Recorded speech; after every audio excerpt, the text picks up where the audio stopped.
Welcome back to the show, and as promised, we're going to be talking about the group stages of the CAF Champions League because it had a lot of drama, a lot of stories to it. But one thing I noticed is that teams played very cautiously, so we didn't see too many big score lines. What was the reason for that? I think, if you've played in a space of the group stages, it's just pacing yourself. You plan ahead, you realize where, as long as you finish within the top two, you go to the knockout stages. Knockout stages is where you just go for the all guns blazing and want to win everything. And the group stages just need to maintain and go about your business. If you saw the game between Orlando Pirates and Ahly came here, they knew that they're coming from a place that is very cold because it's winter in Egypt, and they're playing at 3 o'clock.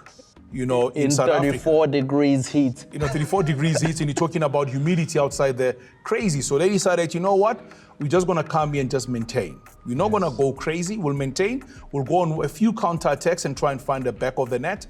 I think for me, the lose on the day were on the Pirates because they were playing at home, in front of a packed stadium. Yes, and sold out. The return of Percy Tau. I wanted Percy Tau to cause some drama and score because he came on with boos, the whole stadium booing him. But you see, the beauty after the game is that they were celebrating him because when you play, during playtime, you're your enemy. After the game, we remember your son of the soil and everybody celebrated him for that reason. So Pirates and Ahly cancelling each other out. Only the second time they played a goalless draw, the two teams there. And it was a good, for me, overall, for football lovers, it was a good footballing spectacle, bar the goals. Yes, Mohamed Teha coming in for Percy Tau, or rather, I was wondering why the coach didn't start Percy Tau ahead of Mohamed Teha. But when I saw the work he was doing off the ball, I understood. I wanted you to just take us through a little bit of the tactics in that game between Orlando Pirates and our when I saw the starting 11, I look at Taher, one of the starters on the day. You talk about him, he's a key player for them. Tawfiq, another key player for the side when they do go forward.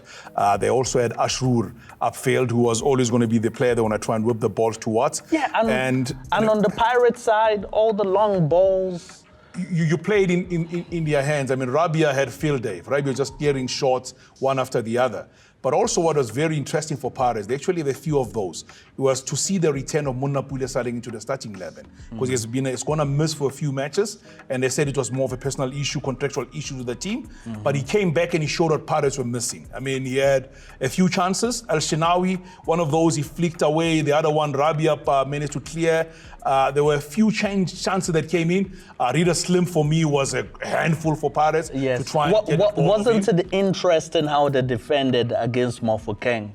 His first touches, they would shut him down. They knew what to do. This is the experience that Ahly has. These are the 12-time champions for the CAF Champions. They know exactly how to win games, how to play in a stage like that one. They know they cannot match Pirates pound for pound playing in that heat, especially given the atmosphere. So they came here with a plan. They stuck to their plan, and Coach Collar did his job. He knew what he had to do on the day. And look at when he made the change in the second half. When he brought in your Kafcha coming in the second half as a sub, you realize they're going now. El Hussein coming in, you realize El Shahat coming in the second half, you realize the change that are coming. Karaba also. So you realize the shape of Ahly, and I'm just looking forward to the return leg. At Ahly backyard. Listen, I wanted to ask you about the travel. Do you think it had an effect on the players? Mamelodi Sundowns, from Pretoria to Rabat, they had to travel 7,600 kilometers.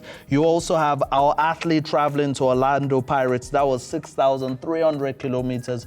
The fact that teams had to travel so far to play, do you think the fatigue? When you break down the kilometers, yes, it sounds so scary. But they're flying. But then the players are tired. They're playing in the heat. They're on charter flight, my guy. They're not like you and I, where when you're going to Rabat, you have to go first via some French capital. And no. Yes? They charter, my guy. They're sitting in an air-conditioned flight.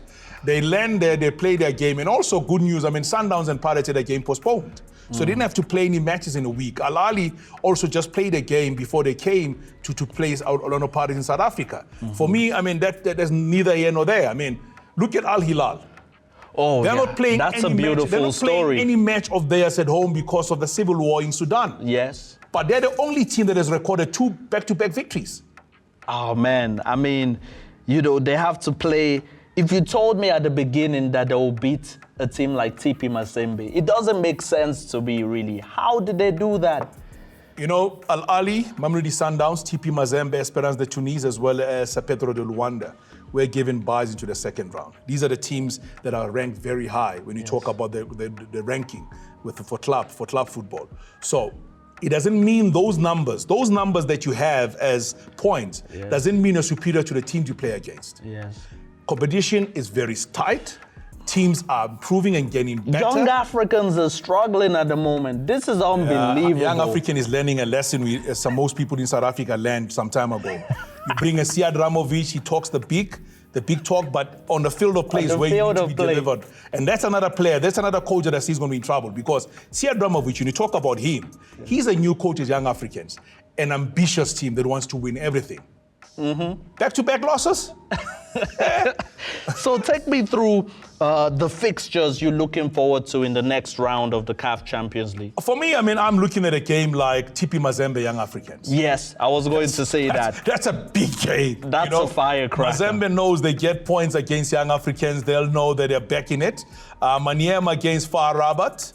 That's another interest. Maniema is proven to be a very solid team because they managed to come back and fight back to get a draw in their last game against Raja. So I'm looking forward to seeing them. And then there's that Stade de Abidjan against Orlando Pirates. So Pirates will remember the last time when they won the CAF Champions League, it was in Abidjan. Woo! Against ASEC Mimosa, so they know what's going to happen there. And Sundowns against Raja. Woo! In the capital of South Africa. Wow. First game in charge of Miguel Cadorso. Oh, my gosh. To Mzansi. Yes, let's see what's going to happen, whether Miguel is going to be able to handle all the pressure. We're only going to be here with the popcorn, watching and speculating. After the break is that segment that we honor our queens of African football. You don't want to miss it. Stay tuned.